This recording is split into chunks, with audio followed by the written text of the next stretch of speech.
C'est décidé, je suis candidat pour 2020. C'est par ces mots que Guillaume Soro, ancien président de l'Assemblée nationale de Côte d'Ivoire, s'est lancé ce vendredi dans la course à la présidence, à un an du scrutin.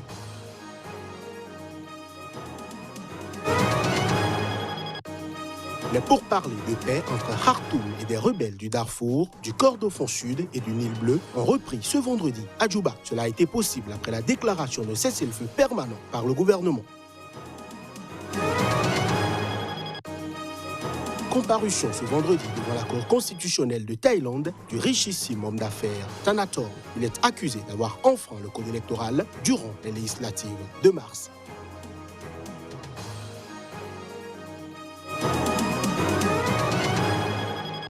C'était là le sommaire de ce nouveau point de l'actualité sur SICA. Avant le développement de ces titres, au Mozambique, la commission électorale a commencé vendredi à publier des résultats très partiels des élections présidentielles et législatives de mardi et dernier. Ces résultats donnent, sans surprise, une large avance au président sortant et au parti au pouvoir. Sans surprise, les premiers résultats très partiels des élections présidentielles et législatives qui se sont déroulées mardi au Mozambique donnent une large avance au président sortant et au parti au pouvoir. Après dépouillement de 830 000 bulletins exprimés, soit à peine plus de 6% des 13,1 millions d'électeurs inscrits, l'actuel chef de l'État, Philippe Nyusi, qui brigue un deuxième mandat, est crédité de près de 75% des suffrages selon les résultats publiés par la Commission nationale électorale. Philippe Nyusi dévance largement son concurrent Oussoufo Momad, le chef du principal parti d'opposition, la Renamo, crédité de 20% des voix. Pour les législatives, le parti présidentiel du Frélimo, qui dirige le Mozambique sans partage depuis son indépendance sur le Portugal en 1975, pointe largement en tête avec 70% des voix après dépouillement de 750 000 bulletins devant la Renamo avec 22% des suffrages. Globalement, les principales missions internationales d'observateurs qui ont salué le déroulement normal du scrutin ont émis de nombreuses réserves sur l'équité et la régularité de la campagne et sur le dépouillement du vote. C'est décidé, je suis candidat pour 2020. C'est par ces mots que Guillaume Kibafori Soro, ancien président de l'Assemblée nationale de Côte d'Ivoire, passé à l'opposition, s'est lancé ce vendredi dans la course à la présidence. Une annonce qui intervient à un an du scrutin. Les précisions. Soro officialise ainsi sa candidature lors d'un entretien à la radio RFI et la chaîne France 24, quelques jours après l'avoir annoncé à des partisans lors d'une réunion privée en Espagne. En voyage à l'étranger depuis plusieurs semaines, Guillaume Soro a précisé qu'il rentrerait la semaine prochaine dans son pays pour y faire une déclaration solennelle et officielle en terre de Côte d'Ivoire. Homme politique précoce, Soro a déjà une longue carrière derrière lui. Il a été ministre de la Communication au début des années 2000, Premier ministre à 38 ans de 2007 à 2012 avant de prendre la présidence de l'Assemblée nationale de 2012 à 2019. Celui qui n'est soutenu par aucun des trois grands partis ivoiriens a lancé une nouvelle structure, Génération et Peuple solidaire, dont il espère un succès équivalent à celui d'En Marche, lancé un an avant son élection à la présidence française par Emmanuel Macron. Pour rappel, depuis 2 ans, plusieurs mouvements politiques le soutenant étaient apparus. Reste qu'il apparaît un peu isolé sur la scène politique. Sa rupture avec le président Alassane Ouattara, dont il fut le plus puissant allié, lui a coûté son poste à l'Assemblée nationale en janvier. Dans ses relations avec l'opposition, Soro n'apparaît pas non plus au centre du jeu. Quant à l'ex-président Laurent Gbagbo, fondateur du Front populaire ivoirien, Soro ne l'a toujours pas rencontré depuis sa libération. L'ex-président de l'Assemblée nationale s'est par ailleurs montré inquiet sur le processus électoral de 2020, alors qu'une nouvelle commission électorale a été mise en place en septembre. Au Togo, le principal opposant au régime du président Faure Singbe invite le chef de l'État à ne pas briguer un 4e mandat. Jean-Pierre Fabre estime que ceci permettra d'éviter des tensions sociopolitiques dans le pays. C'était à l'occasion du congrès de son parti, l'Alliance nationale pour le changement. Pour des raisons de contexte politique national aussi bien que d'éthique politique, Jean-Pierre Fabre appelle le président Faure Gnassingbé, qui aura accompli en 2020 3 mandats de 5 ans chacun à la tête de l'État, à ne pas briguer un 4e mandat. Sa déclaration intervient alors que début mai, les députés togolais avaient voté une révision constitutionnelle qui permet non seulement au président Faure Gnassingbé au pouvoir depuis 2005 de se représenter en 2020 et 2025, mais de bénéficier d'une immunité à vie pour les actes posés pendant ses mandats présidentiels. Principal opposant du Togo et président de l'Alliance nationale pour le changement, Jean-Pierre Fabre devrait être investi ce samedi pour représenter son parti à la présidentielle prévue début 2020 dans un scrutin qui fait d'ores et déjà craindre de nouvelles tensions.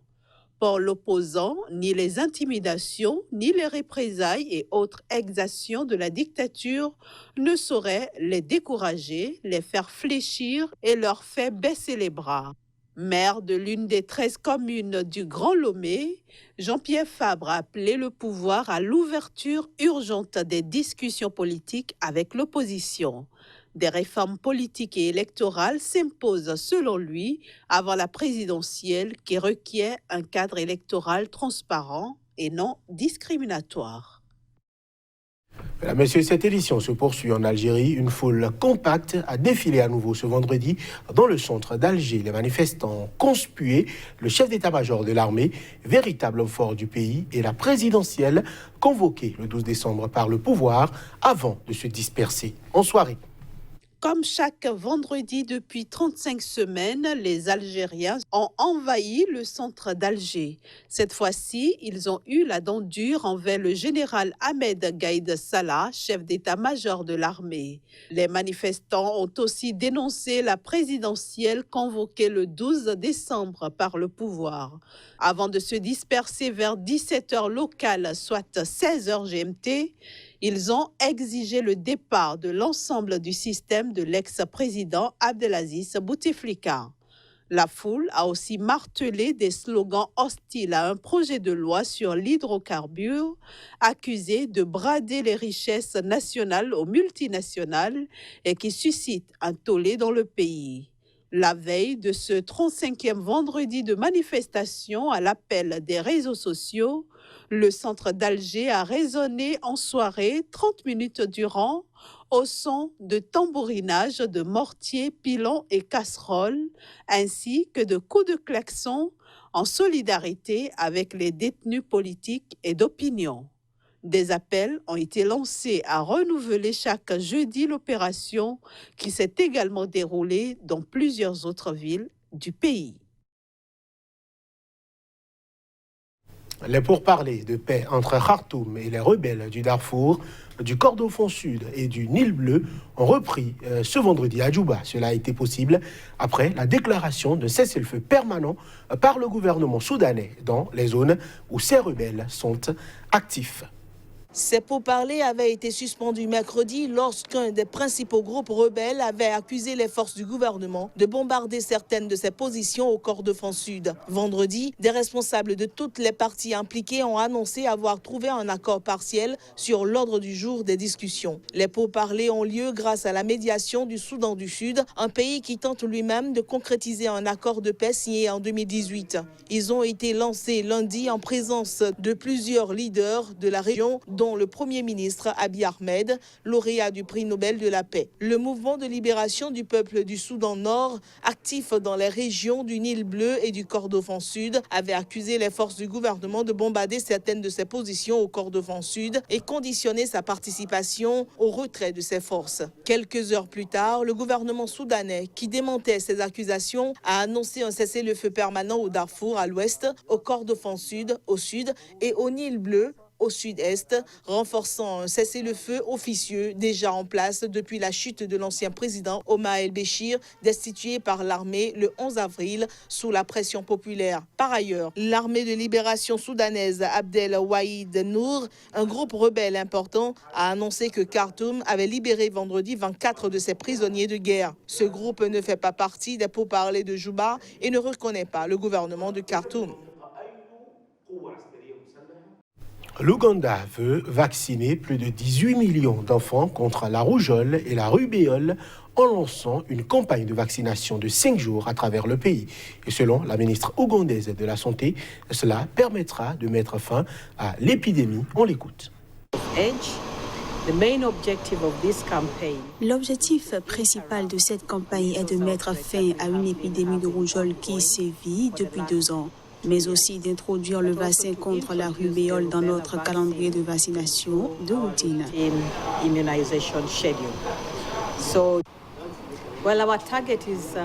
Notre objectif est placé à 18 millions d'enfants pour les vaccins contre la rougeole et la rubéole et d'environ 8,2 millions d'enfants pour la dose supplémentaire contre la polio. Je l'annonçais en titre, comparution vendredi devant la Cour constitutionnelle de Thaïlande du richissime homme d'affaires Thanathorn, l'un des principaux opposants du gouvernement. L'homme est accusé d'avoir enfreint le code électoral durant les législatives de mars.